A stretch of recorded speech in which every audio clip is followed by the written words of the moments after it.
मुंशी प्रेमचंद का नाम सिर्फ हिंदी साहित्य का हिस्सा नहीं, बल्कि वो एक ऐसा नाम है जिसने समाज की सबसे गहरी सच्चाई को सामने लाकर रख दिया। उन्होंने ऐसे समय में लिखा जब लेखन का मतलब सिर्फ राजा महाराजाओं की कहानियां और काल्पनिक दुनिया हुआ करता था। उनका असली नाम था धनपत राय श्रीवास्तव। वो 1880 में बनारस के पास एक मध्यम वर्गीय परिवार में पैदा हुए। बचपन में ही माता पिता की मृत्यु हो गई, जिम्मेदारी जल्दी आ गई। शुरुआत में वह एक ऐसे स्कूल टीचर थे, फिर उन्होंने लेखन शुरू किया और साहित्य को अपने जीवन का केंद्र बना लिया।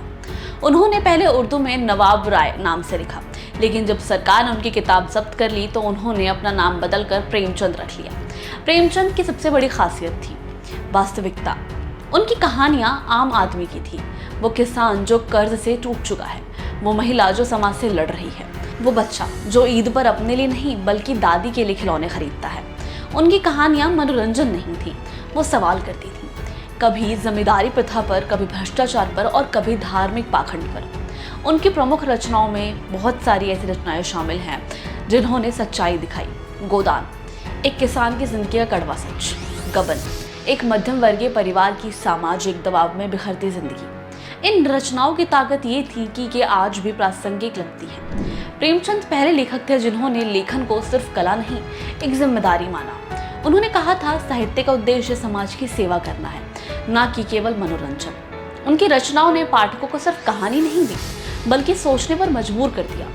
आज लगभग 100 साल बाद भी प्रेमचंद की कहानियां स्कूलों में पढ़ाई जाती हैं, थिएटर में मंचित होती हैं और नई पीढ़ी को इंसानियत और सोच का मतलब सिखाती हैं।